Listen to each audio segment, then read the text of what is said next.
Chapter 5. One-Eyed Wealth commences with a quote. "The wealthy man is not he who has the most money, but he who needs the least to live well and is happy with what he has." At no stage of my life have I been able to imagine how beautiful and wonderful the next stage was going to be as God continued to pour out his blessings. I've experienced more blessings than I could have ever asked for or desired. Let me state very clearly that God can bless us in many different ways, not just financially.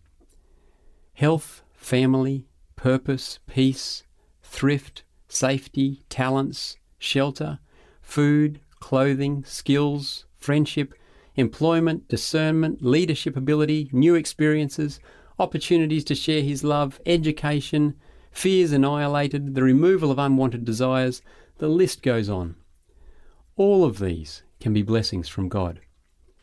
And blessings can even come to us in the form of an old car. My faithful Toyota is old enough to vote, has clocked enough miles to circumnavigate the Earth 9 times. It could even be 10 times, but the odometer stopped working a while ago, so I'm not sure. And yet it still just keeps plugging away at minimal expense. I must also restate that wealth is certainly not always a sign of God's blessings. Some argue that obedience to God's law is a guaranteed way of gaining wealth, but there are plenty of very dedicated Christians who are not financially blessed. There are also many wealthy people who have no respect for God and are often purposefully disobedient to his laws. If financial blessings were a guaranteed direct sign of God's approval, then how could we explain wealthy drug dealers and rich slave traders? Equally so, facing financial struggles is not necessarily a sign of disobedience to God, nor of his disapproval. There are millions of devout Christians living in poverty. And the Bible also includes passages where we are explicitly commanded to turn our backs on the things of this world, including wealth. So it could even be obscurely argued that disobedience to God's commands leads to wealth. I do believe, however, with absolute certainty, that obedience to God's commands, and we'll discuss what this might mean later, does lead to blessings, though not necessarily wealth.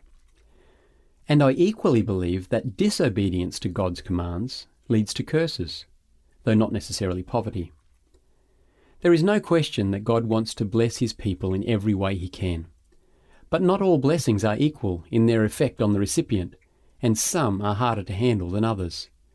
Wealth, talents, power, respect, intellect, good looks.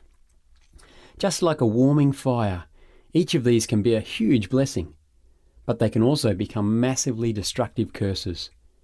In fact, in and of themselves, they are neither blessings nor curses. They are neutral.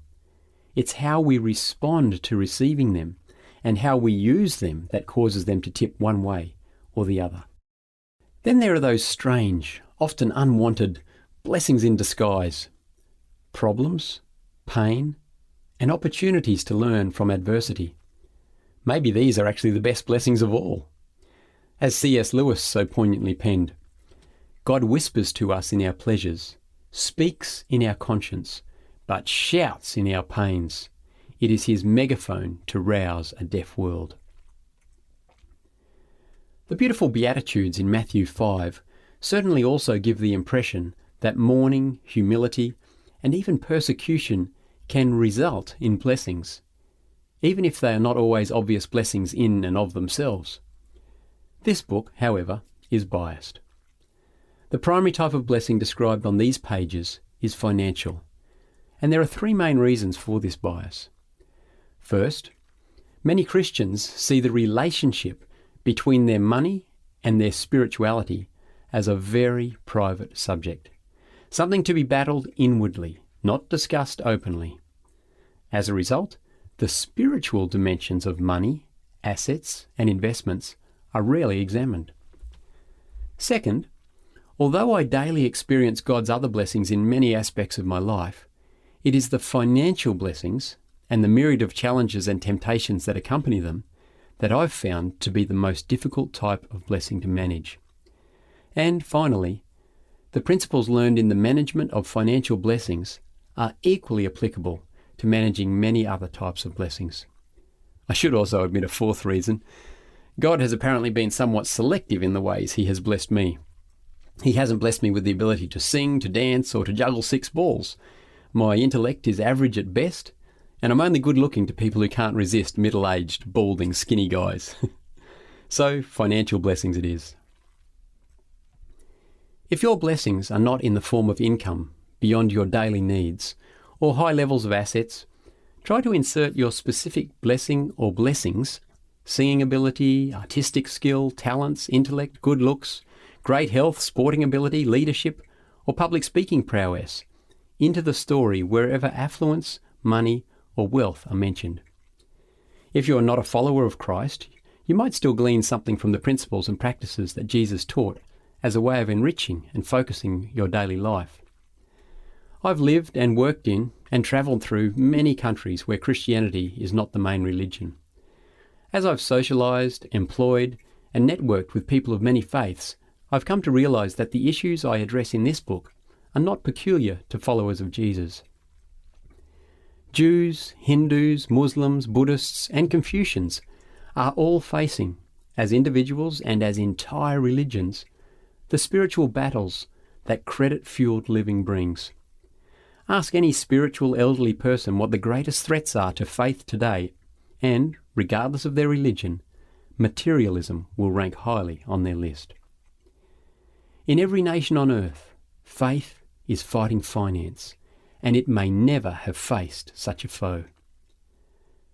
We can all probably agree that wealth is relative. We each have our own personal view on what it means to be wealthy or rich. As Erasmus, the Dutch humanist and theologian, once said, "In the valley of the blind, the one-eyed man is king."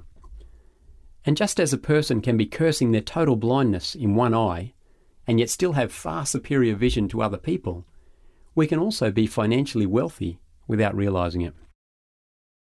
In fact, affluent is probably a better word than wealthy to describe many Christians today.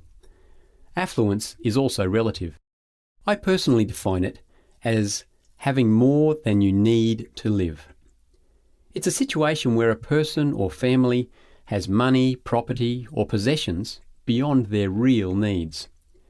Of course, in this absolutely topsy-turvy, inside-out, credit-craving age, it is possible to be affluent, to have more than we really need, and yet still be blue-faced strangled by debt. What a pitiful situation.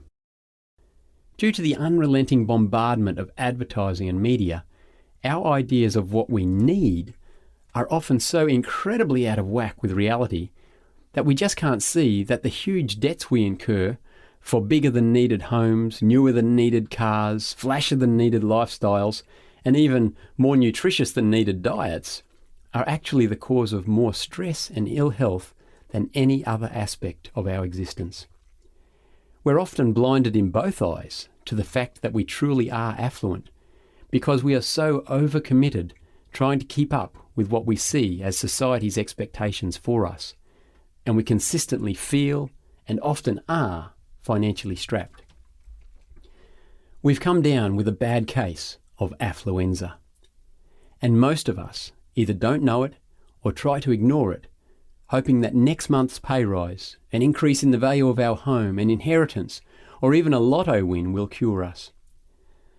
While we were living in Nepal for a few years, I had a t-shirt embroidered with the message, "The wealthy man is not he who has the most money, but he who needs the least to live well and is happy with what he has."